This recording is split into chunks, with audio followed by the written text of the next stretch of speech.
Welcome back to the Old Bull Young Calf Boston Sports Podcast. And again, we're in the dog days. There's not much to talk about right now, but we're still going to put in the work this week for you guys.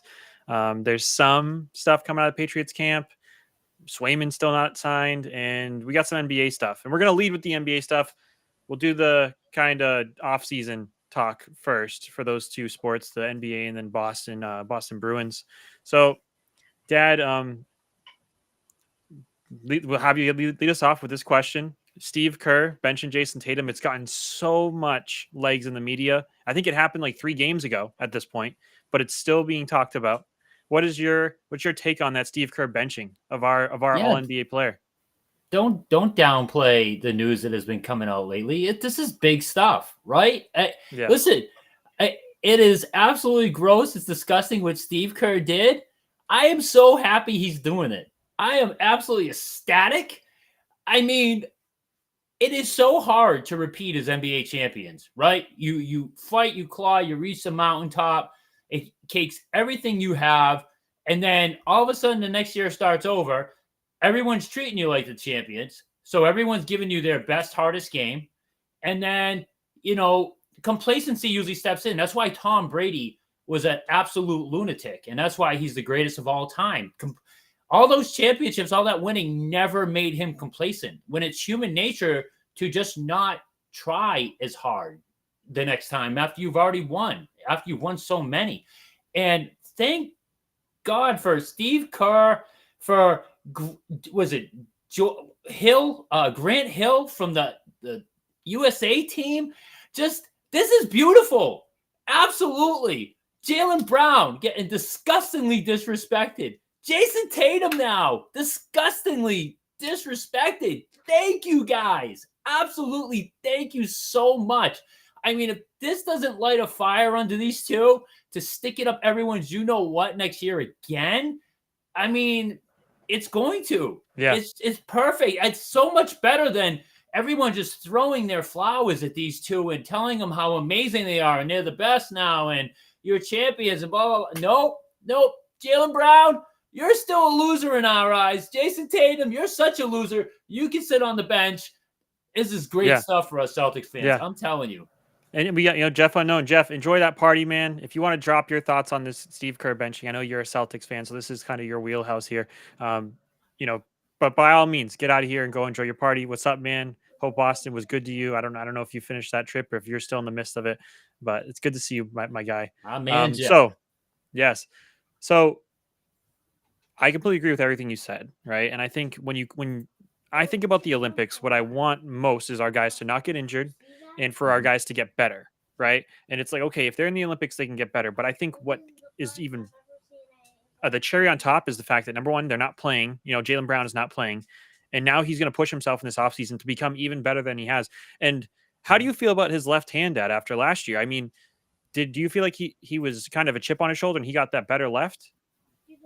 I mean, it was. His handle was better. His turnovers were way down in the postseason. That's kind of something that we brought up a couple times, but probably didn't focus on enough. So, he just keeps building on that, his handle. Exactly. And he's going to be great.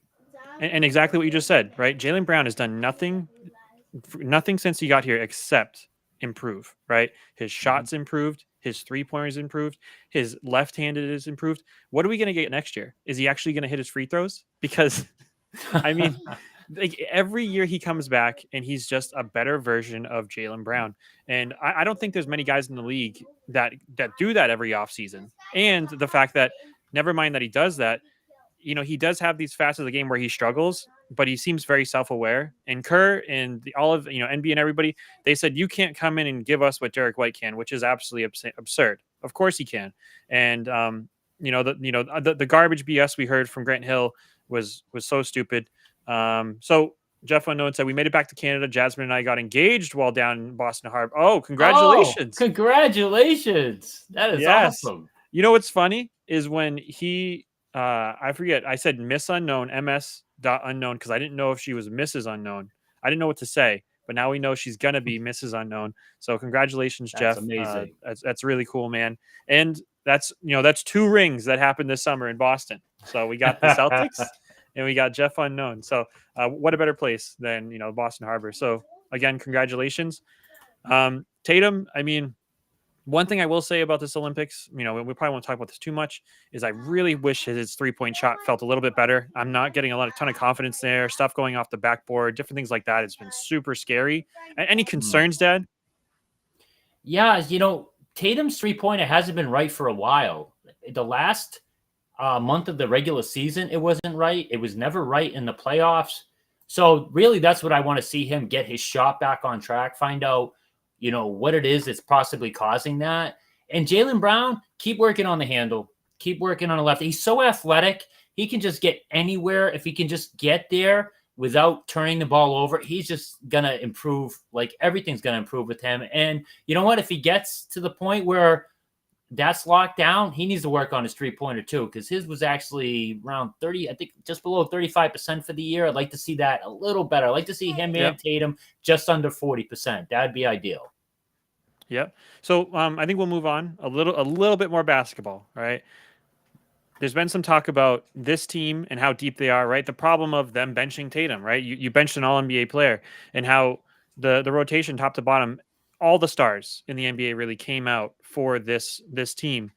Dad, in your personal opinion, would you pick this team? I guess it really depends on the play style, the rule settings, and everything like that.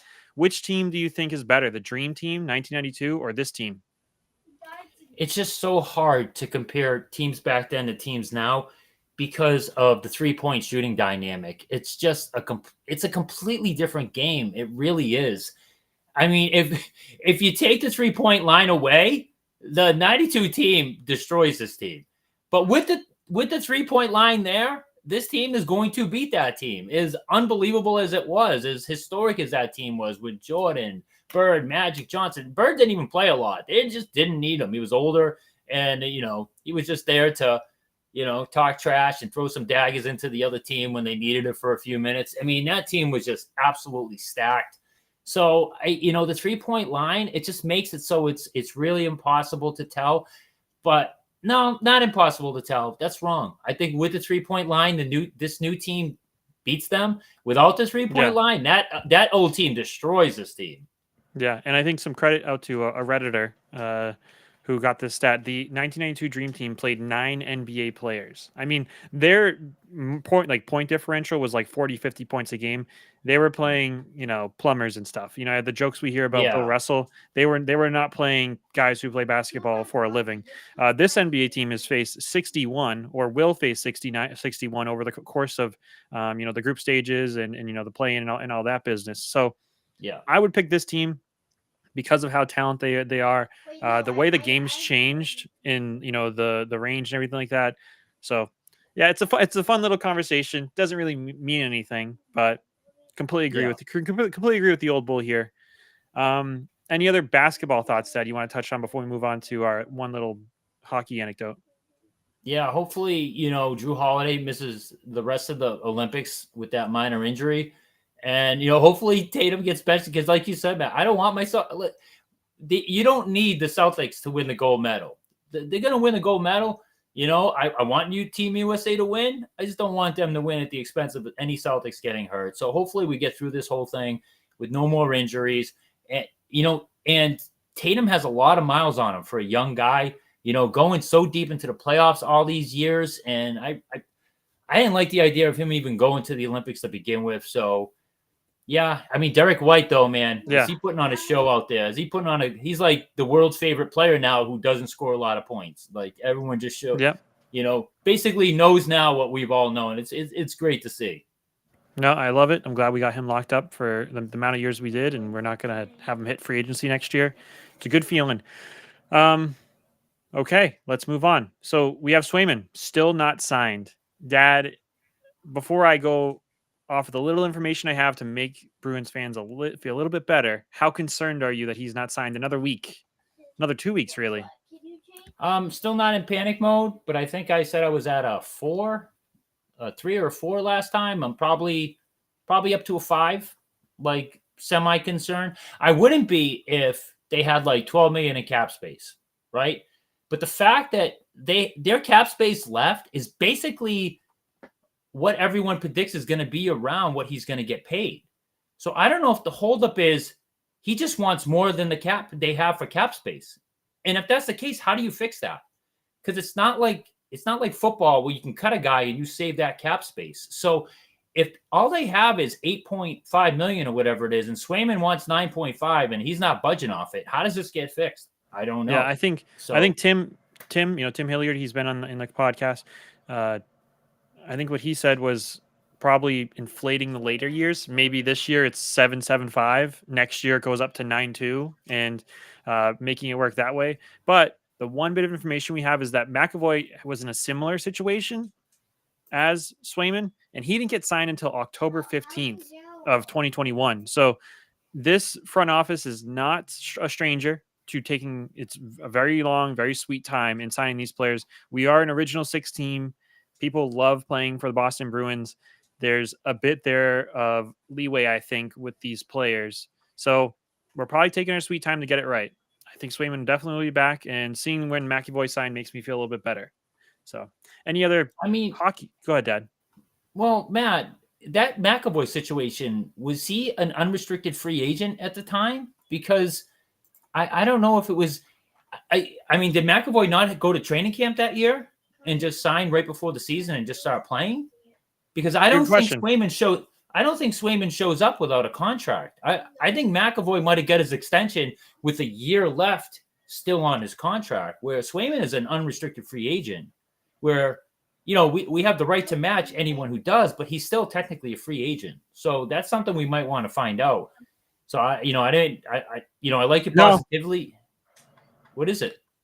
Yeah, no, I guess I can't really tell too clearly based on what's here, but I don't remember him. I think he was actually practicing in the video I saw when he signed that extension when it was announced. So you're right. Maybe he already did have a year in his contract, but at the same time, it shows that this team is pretty used to making deals and having conversations in training camp or after training camp. So, I mean, it kind of sucks it's taking this long, but I mean, when it happens, are any of us going to be surprised? No. I think the only way any of us are surprised is if there's actual movement on him, and we ship him off elsewhere. So, yeah, that's really the only hockey anecdote I have or comment. Anything from you, Dad? No, I mean, I hope they get it done because I'm excited about the team. With their 2 free agents they signed, and supposedly they're going to give Lysel a legit chance, and Merkelov, and so there's stuff to be excited about here. And the emergence of Lowry, in the playoffs, possibly being our new number one. That's my prediction. No one really saying that right now. I think he's going to be our new number one defenseman by the end of the year. So I just hope. Yeah, I just hope they don't screw it up and not get this guy signed, because, if we have to get, that's great if we trade him and get a boatload of high draft picks, but I want to win now. I don't want to wait for the future. Yeah, it's not. It's not NFL. It's like you got to wait for like 3 years for these guys to develop when you draft them usually, and I don't want to do that. Well, we're about 2 months away from some more hockey. It seems like it is getting here pretty quickly, which I'm excited for. And then we're going to be in some of the best time of the year, right? When you have hockey, basketball, and football, all just so much to watch, so much to talk about. And now we are on the cusp of getting football back. And like never before, the preseason is so important. We have a high, seemingly blue chip quarterback to be excited about, and we're about to start the preseason. Now, that means in every sense of what other teams have done with their quarterbacks, we should be seeing a lot of them. I think Caleb Williams sat out of that Bears Hall of Fame game, which was kind of lame. I really wanted to see him. It's coming out that the Commanders are going to start Jaden Daniels in their first preseason game. The only discouraging thing is I read from Mike Reese today that Mayo is still unclear about how much playing time May is going to get in preseason game 1. Dad, what's your first impression when you hear that from Mayo, that he's, that decision's yet to be made about how much we'll see Drake May on Thursday? If he's making that decision based on he knows this offensive line is just not ready and he's going to get May killed, I'm all for sitting him as much as I want to see him. I think an alternative to that, I'm sorry, Matt, is, if you're going to stick the kid in there and you don't have faith in that offensive line, you better just every pass play better be a max protect. where you keep tight ends in, you keep your running back in the block, and if you only send 3 receivers out, so be it. But you just can't have that kid his first NFL action where everything's just faster. I don't care if it's preseason, like everything's faster in the NFL than in college. You don't want that kid getting absolutely destroyed his first few passes in the league because our front office is incompetent, couldn't field a proper offensive line. So if he knows deep down that's why he's doing it, then I'm all for it. I'm not a fan of it. I want to see the kid too, Matt, but you got to think long term. So where I'm at with that is, again, I think he's trying to be a bit too cute, try and keep things close to the chest. My dad shared something with me about training camp, and we'll get to that, that different writers have noticed that have been on site. But this year is the year that you want to not have kid gloves with Drake May in the preseason, because if he goes down this year, that's bad. But nobody's anticipating him to play a ton this year. We're wondering when he will start later in the year, right? Nobody's thinking he's going to start for us week 1. So I think you play him, and if he gets hurt, and that sucks, but at least it's not next year. Next year, I think the kid gloves come out. You start to be very cautious. You want to see him in the regular season. This is the year, if he's going to get hurt in the preseason because you used him too much, it happens now. And it's that risk versus reward. We get the reward of knowing if this guy's somewhat the real deal.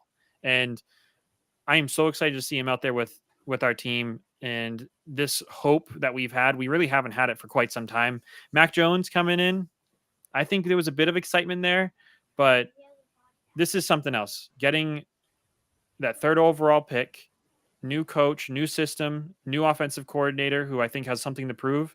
I want to see a ton of Drake May, and I'm hoping Mayo does not, trot Jacoby Brissett out there for 2 quarters, because I think if you get Jacoby Brissett hurt, then you're in real trouble. I think Jacoby Brissett's the one person you want to protect, because otherwise you're going to have a bunch of unwatchable football for this season, because he's the only serviceable quarterback I think we have on our roster today. So I don't know, Dad, did I change your mind at all? Or are you still wanting to put him in a bubble boy suit and make sure Drake May doesn't get hurt this preseason? I mean, it's a good point. I didn't really think of that. So, getting Brissett killed, that would really be catastrophic, because then you're either going to be stuck with Bailey Zappi playing or forcing Drake May in. The first game, I don't know. I'm okay if they basically punt on it. I just because here's another thing too. Like, they're just screwing around so much with the offensive line. The Okafor guy, they had him at nothing but left tackle, and all of a sudden they're like, no, we want him at right tackle. They move him to right tackle, and then they put the kid, Wallace there. What is it? Is it Wallace? Caden Wallace, yeah. And supposedly he looked great at left tackle, and I'm like, you know what? I could be wrong about that. When we did our draft special, I was down on that kid. I saw his film. I thought he looked slow and plodding. I saw him get beat a lot, and maybe I'm wrong about that kid. And I heard nothing but good things for about a week, and then what do we get? He gets bumped down to the second team. And they bring in whatever his name is, the guy who was a disaster last year. He's been starting low, or whatever that guy is. So it's like they're all over the damn place, and there's no continuity whatsoever. So I'm really hoping after this first preseason game, they get everything, that offensive line settled down. Make up your damn mind, Mayo, who you want at left tackle, right, left guard, center, right tackle, right guard. Make up your damn mind and stick with it, so they can get some continuity and some chemistry going up front. So I'm just, even though what you said is right about if Drake May goes down now, it's, not catastrophic because he's not expected to play much this year. I still don't want it to happen, So I do. I want to see the kid a lot too, but I not to get him creamed. But let's talk about something positive. Because there's been some positive stuff coming out of camp. There's it looks like this draft might be better than we thought, because there's a lot of singing of praises going on, and let's talk about some stock that's up and down, Matt. Now, I think the biggest, highest stock in the training camp, and this is something my dad would love to eat crow on this. I think my dad might not be able to comment on any more wide receiver picks for the Patriots for a few more years if this is what we are actually hearing. Jalen Polk has been the star of training camp. at least from the rookie standpoint. I mean, Pop Douglas has been amazing, but Jalen Polk, Dad, I mean, I've heard that number one, he was rocking it for just the jersey and helmet practices, and he had some amazing catches. Drake May put some, in dropping the bucket passes. He's been going up, high pointing the ball well, and then according to Mayo, Polk has actually gotten better once they brought the pads out, and that is a huge thing for rookie wide receivers. So that's huge. And then there is somebody my dad wanted, Javon Baker. Dad, I think you and I are both on the same page that this might be the best wide receiver we picked, and he was the second wide receiver we picked because there's some character issues there, but the guy self-proclaimed dog, and by all accounts, he's putting the moves on out there. He's made some amazing catches. There's been a few, contested catches that have hit Twitter and the videos. How are you feeling about the wide receiver core now that we're a few weeks into training camp, Dad? Are you sipping the Kool-Aid? I am. I feel much better about him. And, I was high on Baker. I was pissed about the Polk pick. I mean, I'm hoping I'm wrong with that. I'm hoping this kid is like kind of Deebo Samuel, like part 2. We'll see. I will say this, though. CBS did top 10 rookies so far, and Polk made the top 10 list. And it's no matter where you're drafted. Top 10 rookies that have been in training camp. But the guy I really wanted from the Colts, that the Colts took, he was on that list as well. And supposedly he is just uncoverable in Indianapolis. So, I'm keeping the receipt for that one. I wanted that other guy over Polk. If Polk turns out to be great, that's fine. I'll take a loss there, even if the other guy turns out to be awesome. I forget his name, the kid. I think he was Johnson. Adonai Mitchell. Yeah, your coach. I found the list. Mitchell. Number one. Yeah. Number one is Malik Neighbors. Number 2 is Marvin Harrison Jr. And number 3, Jalen Polk. And this right here references Juju Smith. Juju Smith has been taking reps with the second team, Joe Milton and Bailey Zappi. Juju Smith is most likely out of here. And I think there was actually a report about Drake May dropping an awesome pass to Juju Smith, and then Juju Smith had it ripped out of his hands at one point in training camp. Yeah. I mean, please get that clown out of here. Jalen Polk, I hope you are everything it seems. Getting open. Javon Baker, getting open. That's what everyone says he does really well. And I don't know if that's a good sign or a bad sign for our secondary. We're supposed to have a good secondary, so hopefully it's a good sign. But yeah. Well, let me give the young Cavs his flowers, because we had our predictions for possible surprises, and mine's flamed out. Tyrone Wheatley is actually already off the team. And Matt had a surprising Tyquan Thornton. And unfortunately, I guess he's hurt. It's supposed to be minor, but until that, man, he was, again, one of the better receivers on the team. And, so his stock was super high. Hopefully it's minor, and he's back this week, and he builds on that. But, man, so good call there, Matt. The wide receiver room, and Demario Douglas, I guess he just came back, and as soon as he put the pads on and he was cleared with his hand injury, he was awesome. So this group might be better than we thought. I might have to eat a little crow on the wide receivers. I'm hoping that's the case. Their stock is all up. I love that. Let me tell you someone whose stock is down, Matt, that you're not going to like, and that's Christian Gonzalez. Really? Supposedly, he's been getting toasted a lot, and I'm really hoping this isn't a case of he read all of his clippings, kind of, because he had a great 4 games, and everyone billed him as the second coming, right? And I hope he just didn't not put the work in the offseason, because he thought he was just going to roll out of bed and just be, build off last year, because it's, he's just off to a rough start. Doesn't mean he's going to have a bad year or anything like that, but I'm just telling you now, the reports are not great. Yeah, I mean, I read something today from Mike Reese. Actually, it was dropped today at 6 a.m. He talked about there was comparisons of a young Stephon Gilmore and Christian Gonzalez, and Jonathan Jones gushed about that being a great comparison. And Gilmore backed that up and said, yeah, I think I see a lot of myself in him. So hopefully he's not reading those paper, clippings, and hopefully he comes out with the same chip on the shoulder that he did last season. That'd be such a letdown. It would be. That'd be devastating. He's, what I was hoping to be our best draft pick for the past few years. At least Belichick's last really good draft pick. And man, that would be a bummer. Well, let me give you some good news, right? Whose stock is up? This kid, Tristan Hill. So he was a second-round pick a few years ago, and I guess he flamed out. I think it was in Miami. And he's been looking excellent in camp. And with Barmer out, probably for the year. We needed a defensive tackle to step up because we had nothing really. So keep an eye on this Tristan Hill kid. Supposedly they like everything they've seen, and he's not going to replace Barmore. That's just a brutal, devastating blow to the defense to have a disruptor like that, in the middle. But his stock is up, and where the old bull will take a victory lap is his surprise play to look out for, that cornerback. He's been good. Where is he? I can't find him. I forgot his name. Where are you? Oh man, I should have found him before I mentioned it. But the old bull is terrible with names. Oh yeah, so very bad. Well, I mean, while you're looking for that, I think the Buffalo Bills put out a banged up Bills. This is some sort of Alex Austin, cornerback. He's been really good. So yeah, I called that one. Hopefully, they build off that. So anyway, go ahead. Yep. So you mentioned Barmore. So we are down a decent amount of guys, and we already suck, and we're down some of our more talented guys.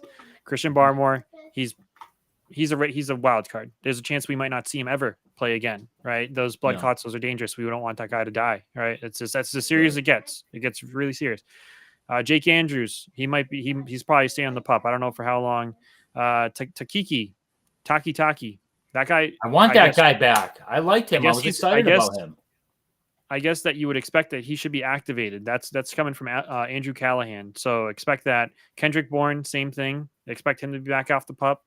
One big guy that came off the pup was Antonio Gibson, and that's somebody that Patriots fans should be super excited for, because I think he's going to be very similar to a Dion Lewis or a James White. Those sort of back in the day shifty wide receiver running backs that can make those catches and just seem like he's faster than everybody. Mapu's been injured. He's on the field without his helmet. I mean, there's been a lot of stuff coming up about that stuff. My dad mentioned Pop Douglas coming back. That's pretty big. And I think the other thing that was big was KJ Osborne. Mike Reese said that KJ Osborne's most recent performance at practices have locked him as a Patriots player, and that's a wide receiver we're not even talking about. So KJ Osborne, he's another one to be possibly excited about. Sticking to the wide receiver department, my dad and I sent this to him before we got on. I know it's a pipe dream, and we won't spend too much time on it. But Brandon Ayuk has still been absent occasionally from 49ers practice, even though it came out that he was smiling there at one point last week and he was talking to John Lynch. He's not showing up for certain games. I asked my dad, and Dad, I'll ask you it again for everybody. What is the maximum draft capital that you would give up for Brandon Ayuk? I mean, I would give up my second this year, which is probably going to be a high pick, and a second next year, and probably a fourth. That's as much as I would go. But the deal I would like to really offer them is our second, this year. That's probably going to be high, and any receiver you want on our roster. Receiver, okay. Any receiver. We'll give you our second round next year, and you pick any receiver you want to replace him, and he's yours. That's the offer I would give them. And I'm sorry, if they want Polk, take Polk. You want Baker, take Baker. You want Pop Douglas, I want the number one wide receiver here. So get me Ayuk here. And because like you said, Matt, all of a sudden we're looking like this could be a position of strength. All of a sudden we have 5 potential solid wide receivers. If, Tyquan Thornton can get his act together. Now we have Osborne. The 2 rookies are flashing. And Pop Douglas, we already know is good. I'd love to keep Pop Douglas. But if the 49ers say, all right, give us your second and Pop Douglas for Ayuk, I would do that. So what do you think, man? No, I really like that. And I think, in a similar vein of Kendrick mentioning Bourne a player with that is, a second round pick next year, maybe a 4th or 5th next year. I don't know how much I give up. I think the most important thing is somebody's got to make a call to that, Ayuk's agent and say, how serious is he about sitting out and getting out of there, right? Because if he's very serious, then there's only a few teams in the league that can, number one, give him the contract he wants, and number two, have the alluring picks and draft capital to make the trade. And I think we're one of those, right? In a very big way. Yeah. So I would say second, maybe a 5th, and I would ask him, hey, Matt Judon, put Matt Judon on the line with the Bosa brother and the other guys that you have out there. He'll be a problem. I would love to, kind of group those two together, and especially for a team like them who's trying to make a push. I think Matt Judon would be a perfect player for somebody on the kind of the brink of that championship. So I doubt that I happens like though. that. Yeah, I mean, I would take that. Absolutely, I would do that. Just get Ayuk here, pay the guy, and then you know what? Our high first round pick next year. There's our left tackle. Now we're Please. talking. Now we have our franchise quarterback, our number one receiver, and our future left tackle, and now we could really start to build from there. So, you Yep. know, we'll see. Hopefully Ayuk really starts playing hardball because I didn't like that video the other day of him, laughing and celebrating, dabbing with the general manager and 49ers. It's not as stale as I was hoping that relationship is right now. So we'll have to see and follow that. But Kendrick Bourne too, I guess he's coming back. I'm not as excited about him as some people are. So no, hey, he used to play for the 49ers. You want him? Give him, reunion. and let him pick one other wide receiver in a second rounder and give us Ayuk. I do that too. So, Yep. Guess who wasn't at practice on Friday? Brandon Ayuk. Nowhere to be found. He showed up to a few practices and watched, but he straight up didn't show up Friday. So, definitely something to look out for. And I talked about Judon, and I think this is kind of the last specific question for this podcast. Matt Judon, do you re-sign him, Dad? And whether you resign him or not, what is the maximum amount of years that you'd want to see him here as a Patriot? I mean, this year and next year, I really don't want to go any further than that. I don't see us being a contender this year, and I'm not sure I see us being a contender next year. So if we sign him for those 2 years and then his money comes off the book, that's no problem. I don't want him taking up a good amount of our cap space 3 years from now, because that's when we should be a contender. Not this year, not next year, but the year after. That's when everything should be coming together. And I don't want an old Judon who you can only throw out there in pass rush situations, and by then won't be the pass rusher he used to be, because by then it'd be like 35. I don't want him taking up significant cap space year 3 from now.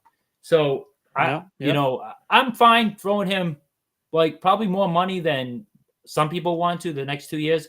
Keep him away from a third year. I don't want anything to do with that. Yeah, I mean, for me, I don't know why you sign Judon. I don't know what he brings to the table. He's definitely not going to move the needle. And, if anything, unless you want to try and get some sort of a trade for him at the trade deadline, if you can you think you can get a third or a fourth for him at the trade deadline, then great. That's something you should have done last year, if I'm being honest. But actually, he was hurt last year, but that's something you should have done with other players last year. So, I mean, I really don't want Judon. I feel like getting Judon is just like putting butts in seats sort of move, having some sort of star power on this team. And I don't want Kraft to just sign people to appease us and say, look, I spent money, because he really hasn't, in the way that a Patriots fan who wants to see success would want him to spend his money. So, I mean, and Matt, they're setting a terrible precedence.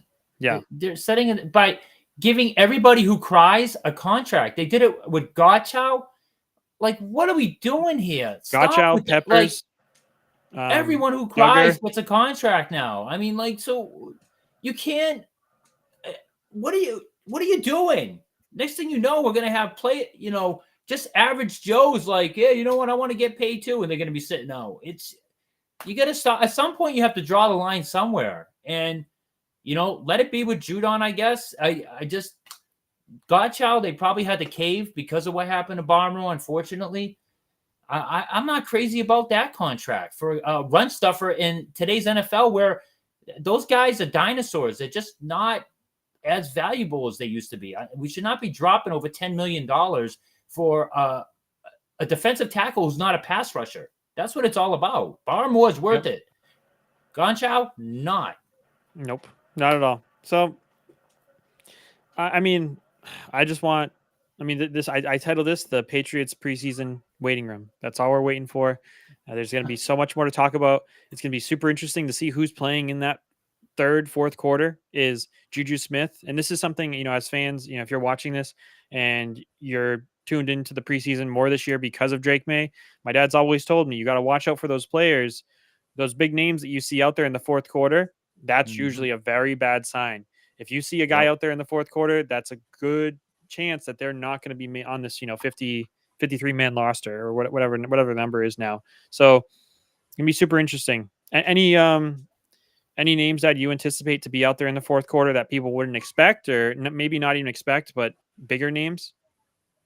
I mean, Juju's the obvious one. I Juju's don't obvious. even know why he's still around. I know you said you think they keep him on the team because they don't want to eat that much money. Kraft is so cheap, he won't eat it. But I mean, at this point, like, what more do you need to see from the other wide receivers? And again, he hasn't popped, he hasn't flashed. You hear about drops, you hear about sloppy routes. Like, you could be onto something there. That the fact that Kraft just doesn't want to eat that money, that he's still on the team, I just don't think that's a great sign whatsoever. As far as any other veterans, there really isn't any that we don't have too many. This team's just not. It's lacking talent, Matt. It's just not a good team. I mean, it's just we tried to pick our roster, and we came up like 15 names short of a 53-man roster, because after like the 40 players we picked, it like everything else was so underwhelming. It was just like it's not good. There's still so much that needs to be done.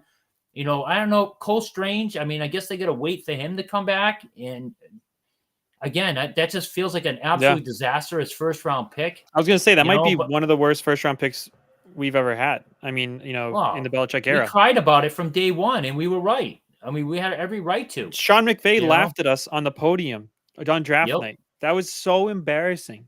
Then he tried to play it off. Right. He tried to play it off, but no, he didn't. He shouldn't have. He shouldn't have. He'd been like, no, that's just a bad pick. I can't believe they did that. And now here we are. So we get to eat crow, and Sean McVay was right there. I mean, it's just so there aren't any really veterans that you're going to be like, oh, what is this all about? Playing like the entire second half of the first preseason game? That's a red flag. We don't have any. I think the positions you're going to see it is wide receiver, like we just mentioned, and cornerback, right? A lot of names that we've seen for many years. My dad's been, super high on Alex Austin. That's one of his guys. Mm-hmm. So maybe we see, Sean Wade out there in the fourth quarter, or, we see, some of the other names that we've been seeing, reliably over the last few years out there. And it's like, oh, well, maybe that guy's gone. And the other thing is the linebackers. Do we see, McMillan out there? Does Uche get a ton of, I know he's on that 1 year kind of prove it deal. I haven't heard anything in camp about Josh Uche.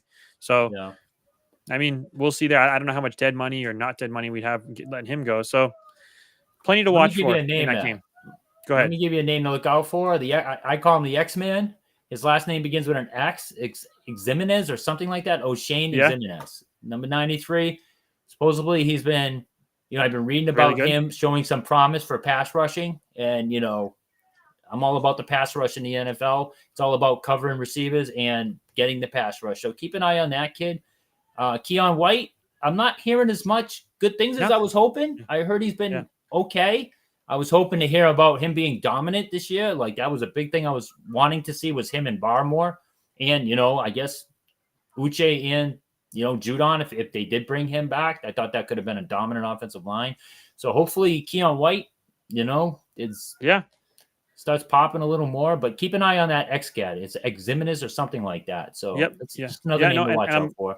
I'm glad you mentioned that, because you answered the question without me even having to ask it, is players to watch out for that you're excited about. Ximenez and Keon White. And Keon White's another one. He popped off the screen last preseason. So let's see if he can do that again this preseason with the year under his belt. And then on the offense, it's of course easy. All the wide receivers. I want to see Polk. I want to see Baker. I would love to see, Tyquan Thornton out there with Drake May or, Jacoby Brissett passing to him. Boot's been getting a ton of love this what's it called, preseason as well. So he's been doing a lot of reps with the first team. Maybe he can keep both feet in bounds this time. Maybe he's learned how to catch an NFL, fair pass. So we'll see about that. And keep an eye on the cornerbacks, because they're not as set at cornerback as people think they are. So, and I know Marcus Jones, I think he got injured again. Like, he was having a really great camp for slot corner cornerback, and I guess he's injured again. And they still don't. I mean, Jonathan Jones is supposed to be the guy opposite of Christian Gonzalez, but you need more than that. And he's another one who's injury prone, and he's getting older. So Alex Austin's a guy. Look out for him. Bolden's another guy, and just keep an eye out for that because that is important. And unfortunately, that tight end you and I were excited about, I guess he's just been dealing with injuries. Mr. Bell. Yep, Yaheem Bell is supposed to be a fullback. They were kind of transitioning him to a tight end. People are saying you might be getting the Foxborough flu. You might end up on IR and just come back next year. We'll see what we get. So it's a bummer. Yeah, it's a bummer. It is. So yeah, I mean, 40 minutes in a tough time. We're making this in the desert here. There's not too much getting out, and training camp, you always have to take that with a grain of salt.